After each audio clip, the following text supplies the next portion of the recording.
Hello, I'm Dr. Jim McCarty, and today we've got Jeff Kewick here. And Jeff, you're how old? 20 years old. Jesse. Yeah, Jesse. I was just going to roll with it. Jesse Kewick, it's his first day, and Jesse's 20. And tell us a little bit, you were telling me that you were in a car wreck. I was in a car wreck about 3 years ago. Right. And just about a year ago, my shoulder shot up, and then I got off a plane with my nose has been stuffed up. How long did it take after the car wreck before the shoulder? About 2 years. Okay, I mean, so it didn't happen. I had a little whiplash. All I had was like a red welt from where the seatbelt was. Right. And then I walked away from the accident just fine, like no problems. And then I got on that plane, and that's the day that everything seemed to just like start turning around and going downhill. So this was about 2 years after the accident. Yeah, about 2 years after the accident a year ago. Okay. So, and then right then this shoulder just shot up, and I've actually. So what happened when you got off the plane? When it was landing was when the problem started? It just landed, and I got off, and I just felt like things were moving faster. Like the way I was taking things in, I don't know how to, it's just thoughts were coming in different places instead of just a good thought process. Okay. And I remember he was making fun of me for because I kept saying like and but a lot because I couldn't think fast enough as I was talking, or as fast as I was talking. And he was making fun of me because I had a Californian accent. Okay. It was the joke. And then I just thought it was because it was adrenaline and stuff, maybe because I was coming home from school and I was excited to be home to see all my friends and stuff.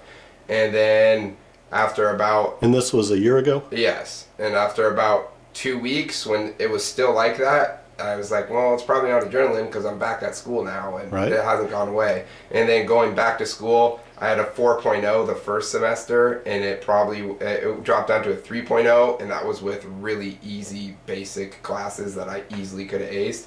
Just because my memory was affected, and it was just hard to pay attention and just think in general. And then along with that, there's just a lot of different things with the way my body was working, my motivation for anything, and just my whole perspective on life kind of was just down in the dumps. And So this was when you were 19? Yes. Okay, so about a year ago. And then what's happened since then? You said you ended up dropped out of school, and I tried working full time. Yeah. And that was too much for my body and stuff. I've lost 25 pounds. I just couldn't make it through a shift without having to take a nap or something. So then luckily I have a cool enough job that is working with me. So I only work 1 day every 2 weeks, enough to pay for gas. And that's about it. And that's all I can do. And the rest of that, I mean, there's been days where I won't get out of bed for a whole day. I'll wake up and then I'll just go back to sleep, wake up, maybe get a glass of water, and then I'll go back to bed. And I'll sleep for a whole day straight without getting out of bed once. Yeah, and so that's not like you. No, not at all. I mean, when I went to California at first, that was the most motivated I've ever been in my life. I was working 40 hours a week, going to school 20 hours, and also doing after school activities with friends on Friday, Saturday, Sunday nights. I was the most productive I've ever been in my life. And so what's happened doctor-wise in the last year? What did you try first, and what did the doctors tell you? We've changed practitioners about 3 times, and they've all just said they've either literally I gave them two symptoms. They'd cut me off and say ADHD medication. They tried giving me ADD, and I knew it wasn't that, so I just never took them. And then another one they just tried throwing on me was depression. And I've always been somebody who's in sync with my body, so I was able to tell. I knew maybe I seemed depressed, and I was, but that was because my health symptoms drove me into depression. It wasn't a depression driving me into my health symptoms. So then I just kind of refused to take those because I don't want to cover it. I wanted my symptoms to be full on so doctors could diagnose something. And honestly, most of them either they just said I'm young, and it was just in my head. This is supposed to be the prime of my life. And when I tell them I've lost 25 pounds in the last year, they'd say congratulations. And it was just like, man, I didn't really want to. I work out a bunch, and that's what I was going for. I was going for a larger physique. Sure. And just things like that. And it just got stressful. And finally we found a doctor who didn't just think it was in my head, right, but still he did about 6 or 7 tests, and they've all just came up blank with nothing, and it's just nobody can find any answers. And it seems like most doctors actually, once they can't find an answer with their initial thought, they just give up because they're afraid to like be wrong. So they just say, oh, it's in your head, and they pat me on the back and send me on the way. Right. So what so did they give you any diagnosis other than depression? No, that's all I've really ever been given is ADD or depression. And you didn't have any of these symptoms before No, the car it just wreck? happened one day. One day I got off a plane, and then my life was turned upside down and changed. Yep, your dad's got something here to say. Well, you did have some type of seizure at one point, right? Like your blood wasn't getting proper blood flow, or your brain wasn't getting... Well, they don't know. I just passed. One day I woke up and had a seizure. So my 3 friends... When was that? When you were in college? About 6 months ago. Okay. I woke up one day, and I actually, when I woke up, I got a glass of water. I talked to my friend's mom.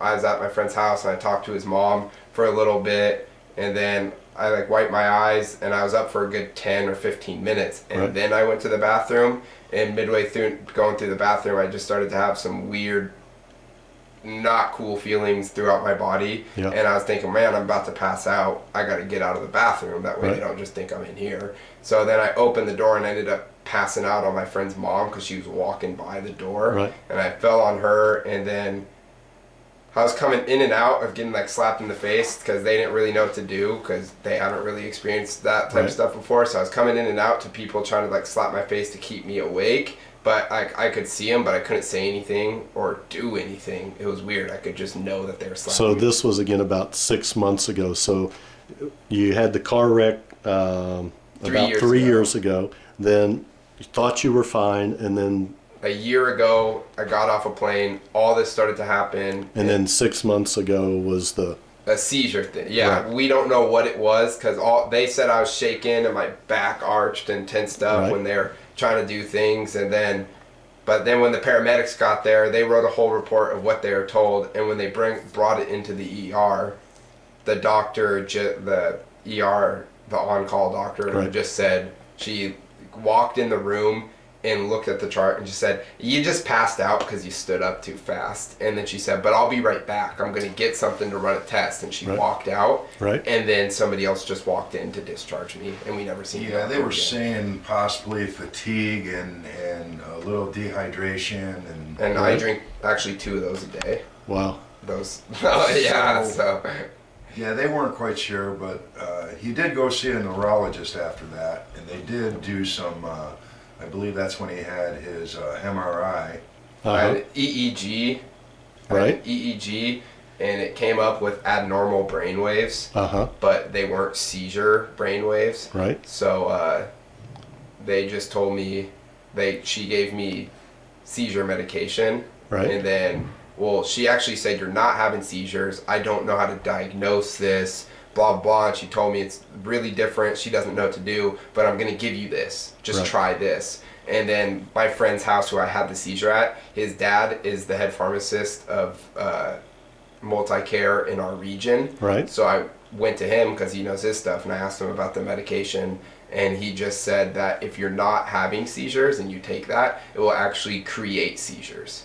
So then I didn't take that. Like, I was like, wow, okay, cool. And then we talked, my other doctor was helping me, he dismissed it because he said that if you were to do 50 EEGs, 25 of them would have abnormal brain waves. If they're not seizure brain waves, like somebody's just going to have different brain waves. And then if you were to do an EEG on those 25 again, only 10 of them would have different brain waves. And then if you were to do that again on those 10, only 5. And he just said that if you're not having actual seizure brain waves, everybody at times, depending on how tired you are or maybe how stressed you are or something, are going to have different brain waves at a point in time. Did you have anything, Dad, anything else that you... Well, we're here right now because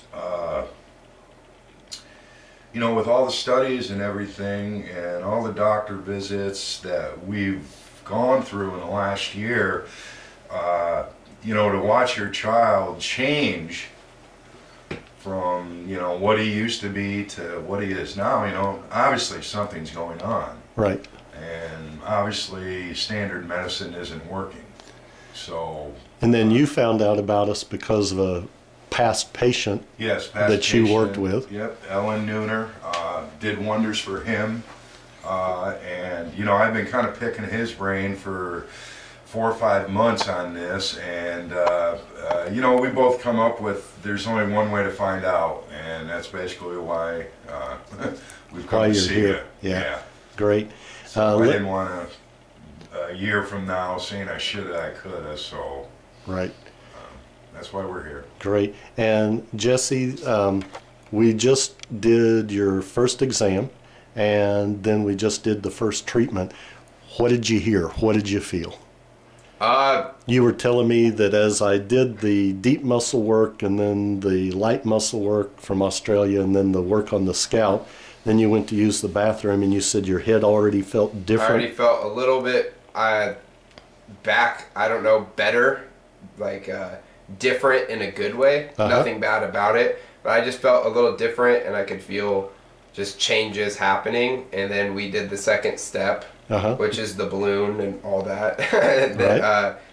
And where there was a pop in the cartilage, I felt maybe 1 second. I didn't count. 1 second of uncomfortableness, and it wasn't bad at all. You forget right when it's over, and I already feel better, more relieved. And what's different? You were telling me at the beginning you could feel that you were getting more air through. Yeah, right when you did it and the balloon expanded, and right when you let the air go, I was able to breathe again. Because another problem that's came with the shoulder, like where I was telling you, the shoulder rising up and stuff from the car accident and everything off the plane, that one thing, I can't take deep breaths. I mean, I used to run, I ran a marathon 2 years ago, and I was running a steady 5 miles every other day, and now I can probably do 10 minutes of cardio without my body like failing. And what were you telling me about your right eye since all this happened? I started getting like I wouldn't say a lazy eye, but an eyelid. Like sometimes it'll droop down and hang really low,